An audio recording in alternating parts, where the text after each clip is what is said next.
Depuis plusieurs mois, tout le monde dit que les marchés sont trop hauts. Mais est-ce vraiment le cas? Aujourd'hui, on va regarder les chiffres, valorisation, croissance, comparaison entre zones et indices, et on verra aussi pourquoi les marchés peuvent sembler chers alors qu'ils ne le sont pas forcément. Surtout quand les entreprises qui les composent sont en fait de véritables rouleaux compresseurs. En bourse, on parle souvent du PER, le Price Earning Ratio. C'est simplement le prix d'une action divisé par son bénéfice annuel. Plus ce chiffre est élevé, plus les investisseurs payent cher chaque euro de profit. Et donc, plus le marché est considéré comme cher. Le S&P 500 se paye environ 23 fois les bénéfices contre une moyenne historique de 16-17. Le Nasdaq 100 est encore plus haut, autour de 29 fois. Donc oui, les valorisations américaines sont objectivement élevées. En noir, les États-Unis, en bleu, les marchés développés hors États-Unis, en rouge, les marchés émergents. Et ce qu'on voit, c'est que depuis environ 2012, le marché américain s'est complètement décorrélé du reste du monde. Les valorisations US sont montées en flèche, portées par la tech, l'innovation et des marges records, pendant que le reste du monde restait beaucoup plus sage. Aujourd'hui encore, cette prime américaine est visible. Les États-Unis se payent en moyenne 30 à 40 fois plus cher que les autres zones. Mais c'est une prime de qualité et de rentabilité, pas seulement de spéculation. Et c'est là que tout change. Si les marchés américains sont chers, c'est parce qu'ils sont dominés par des entreprises exceptionnelles, des boîtes avec des marges, des bilans et des croissances sans équivalent. Prenons quelques exemples. Microsoft, 18% de croissance, 45% de marge opérationnelle, presque aucune dette. Nvidia, 80% de croissance, 58% de marge. Alphabet, 20% de croissance, 32% de marge et un bilan net cash. Ce sont des machines à cash.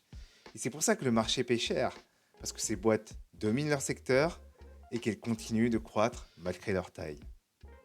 Le PER moyen des géants américains tourne entre 20 et 40 fois les bénéfices, ce qui peut paraître énorme, mais tout dépend de la croissance future. Si la croissance continue, ces valorisations se normalisent rapidement. Si on regarde ce tableau, Nvidia passerait d'un PER à 52 à 17 d'ici 2030. Microsoft tomberait d'un PER de 33 à 16. Alphabet descendrait même sous les 12 fois. En clair, ce qui semble cher aujourd'hui ne le sera peut-être plus dans 3 à 5 ans. Et ça, c'est la clé. Les valorisations actuelles ne sont pas une bulle, mais un pari sur la croissance future. Quand on compare les indices, le différentiel est flagrant. Les États-Unis se payent plus de 35 fois au-dessus de la moyenne historique, l'Europe reste modérée, les marchés émergents, eux, sont sous-valorisés. Mais cette prime américaine s'explique, c'est une prime de croissance et de qualité.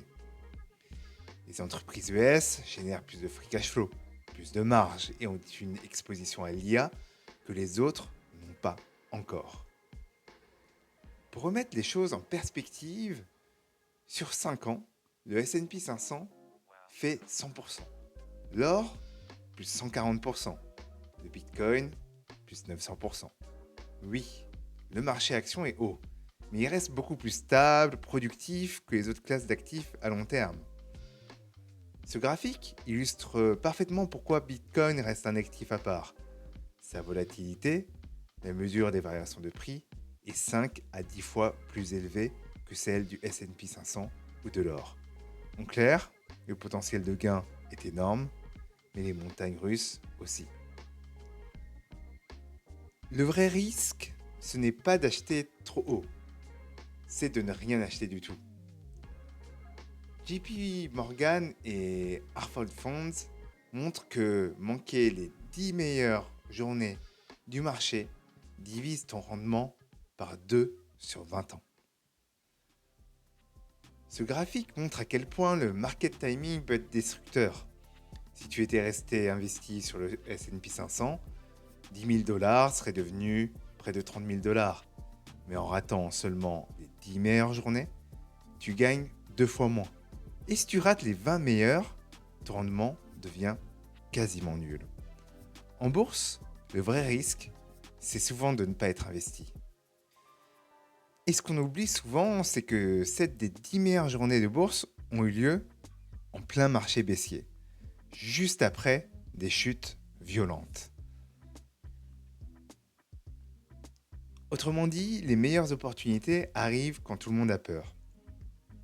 Et ces meilleures journées arrivent souvent au pire moment, en plein crack. Donc si tu essaies de timer, tu rates ces rebonds. Pour conclure, est-ce que les marchés sont trop hauts? Oui, si on regarde les multiples.